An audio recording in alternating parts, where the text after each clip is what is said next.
But let me now shift my attention to Dr. Ebo Turkson and break down some of the economic figures, the economic jargons that were used. We want a breakdown of those. Macroeconomy, microeconomy. Well, many of us don't even comprehend that. What does it mean to the ordinary Ghanaian? So, Dr. Turkson, let me start with you from this angle. You followed the budget, reading. I'm sure you've dug into it, line by line, paragraph by paragraph. Would you say that this budget, which seeks to consolidate, continue the gains that have been made, is reflective of that agenda based on which it was themed? What is your overall assessment of the 2021 budget? I think the budget, as presented by the majority leader on behalf of the finance minister, was anchored on 5 main pillars that government has over the years been trying to achieve. And this year's budget, which is supposed to be the first year of the revitalization under the CARES program, is seeking to achieve those objectives that has been achieved over the last 4 years.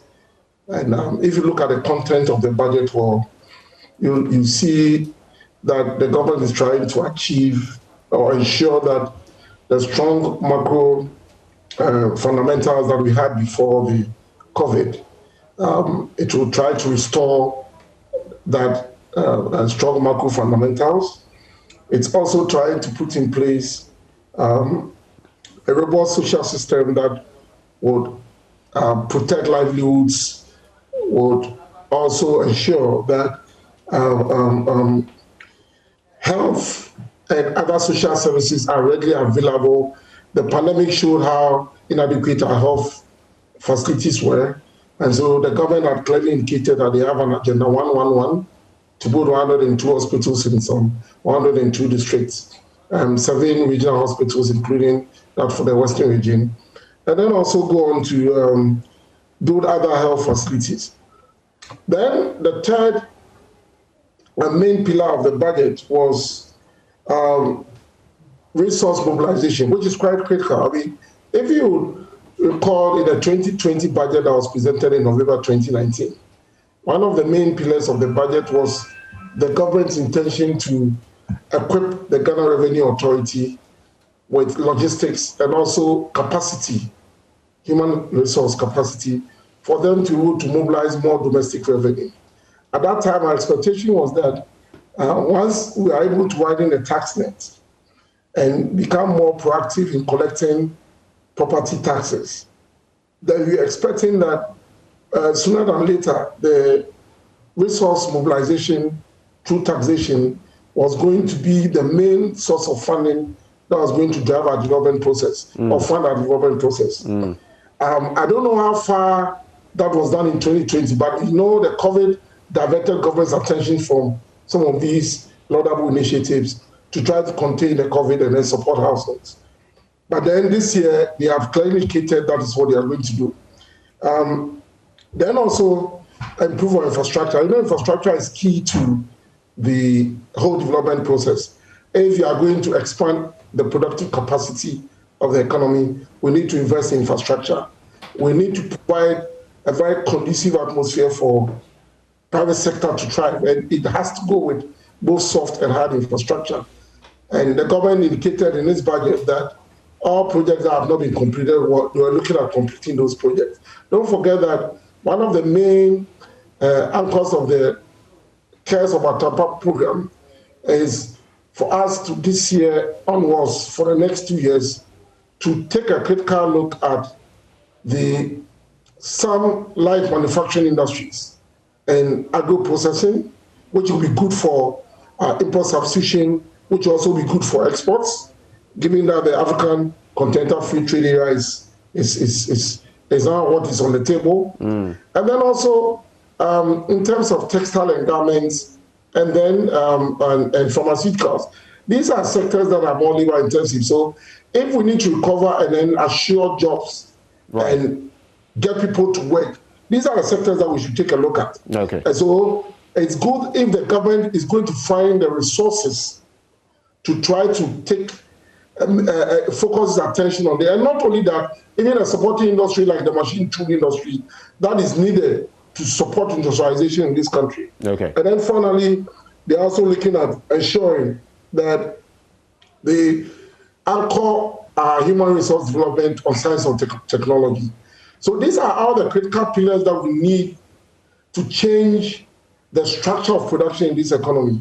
And I'm excited that our focus is still on industrialization, and this government is looking more at trying to move from primary producing, exporting country to a light manufacturing, or what we call a simple manufacturing sort of industrialization. Okay. And this is critical because not only will it divert some of our attention on imported goods because we have local subsidies here, but it will also allow us to export to some of these African countries, and that is the way to go. So I think that the budget has content that would get the economy back on track from where it was before the pandemic.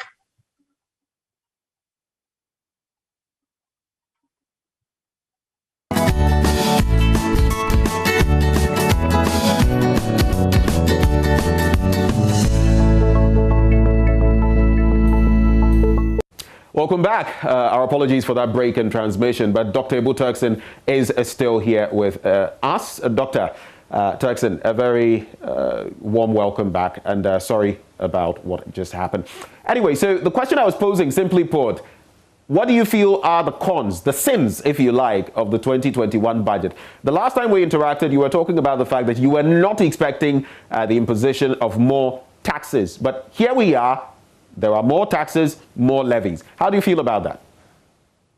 I was a bit surprised, but then again, a fundamental question that we need to ask is that, given the levels at which our debt-to-debt ratio have reached, when I was here with Honorable Setekpe, that was his main concern, that we cannot go on like this, because borrowing on the international markets, it's going to be at a higher cost. So the question is that if we are revitalizing this economy, if we are getting the economy back on track with all of these expenditures that have been lined up for this year, how do we fund it?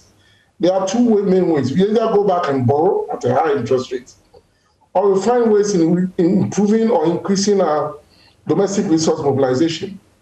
And if you look at the measures that I spoke about that we need to take a look at by looking at how we can increase our collection of property rates and other taxes. You clearly see that the other option available, which is not a very good option, is to go and impose new taxes. What I'm happy about with these new taxes, that they are not taxes on the private sector. They are not production taxes. They are more of consumption taxes. And because production taxes will normally stifle productive activities and might cause a reduction in employment and output. So the good thing is that they are not production taxes. Unfortunately, they are consumption taxes that we, the average consumers, would have to pay for.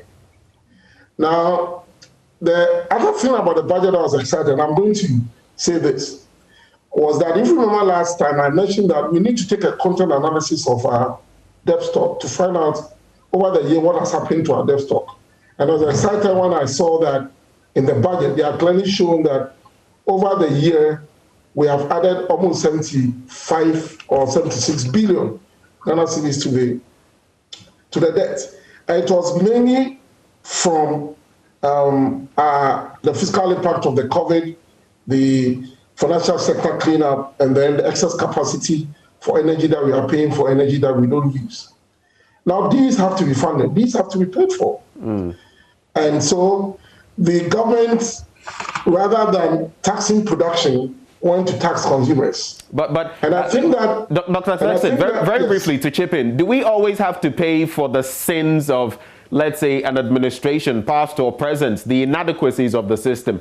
Do we, the ordinary people, always have to foot the bill?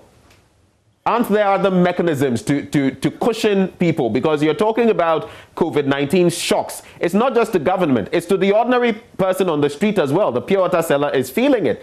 Sachet water has gone up. All of that is there. So why is the ordinary citizen always having to bear the brunt of this? That has been the case. I mean, in almost every part of the world, the ordinary citizen is the person that is going to have to pay for these. And that is unfortunate. But you see, the point is this. At times, if you take the financial sector cleanup, for instance, I've said time and again that what are we doing to those who perpetrated those illegal, or what you call those, illegal corporate governance issues? What is happening to them? We've never heard of anything. Did they acquire assets with the money that they took? Can't you go and confiscate the assets, use that to defray part of the cost and so on and so forth? The only thing that, for me, I'm happy about is that for the financial sector cleanup, we are not going to pay for it. The banks are going to pay a levy of 5% of their profit before tax. And that is going to fund it, because if the cleanup hadn't taken place, even if you're a well-established bank and you're not part of it, if there was a rundown on the banks because of people losing their deposits and people had no confidence in the bank, it would have affected all banks in this economy. So if we are calling on them this time for them to pay for the financial sector cleanup, though it is regrettable, it has to be paid by the financial sector. The only bit has to do with the energy sector recovery, where we are looking at paying 20p more per litre for the excess capacity that we carry, in the sense that when the energy is produced and we don't even use, we have to pay for it. I think apart from trying to raise revenue to pay for this, the government should call the IPPs and renegotiate that contract. I mean, there's no contract in this world that cannot be renegotiated. I mean, if the average Ghanaian is going to have to suffer to pay for a contract that is not beneficial to our economy, I think that we can go and renegotiate. I mean, ethically, it is not right. So it's true that we are going to pay for it. And what we need to do is that in all of these levies that have been imposed, the government should make sure that whatever is collected for that purpose is used for that. So that sooner than later, if you are able to pay for all of these, then the levies could be taken away. I'm saying this because when you look at the Energy Sector Levy Act that came out, there are so many levies that were introduced there to pay for certain things. I don't know the status of those levies, whether we've finally paid for them. But if we are finally paid for them, they've been taken off, then sending these ones in again wouldn't be much of a problem. Right. Because the average Ghanaian is always complaining about the fact that when levies are imposed to meet an end, after the end has been met, the levies are not taken off. I hope this time the government should do the right thing. If in the next 2-3 years we are able to pay for these debts, then the levy should be taken off, because the average Ghanaian should, as a matter of fact, feel that the government is being very responsible to its plight as well. Because like you said, it shouldn't be a problem to pay for these things. But time again, we are the ultimate, focus for the payment for these. Now, I gather that the government was comfortable about introducing these levies because of the fact that over the last year, we had a decline in fuel prices, and both for the petrol and the diesel. So they are trying to tap into that reduction and recoup some money out of that to pay for this. And so, yes, it will have some inflationary impact.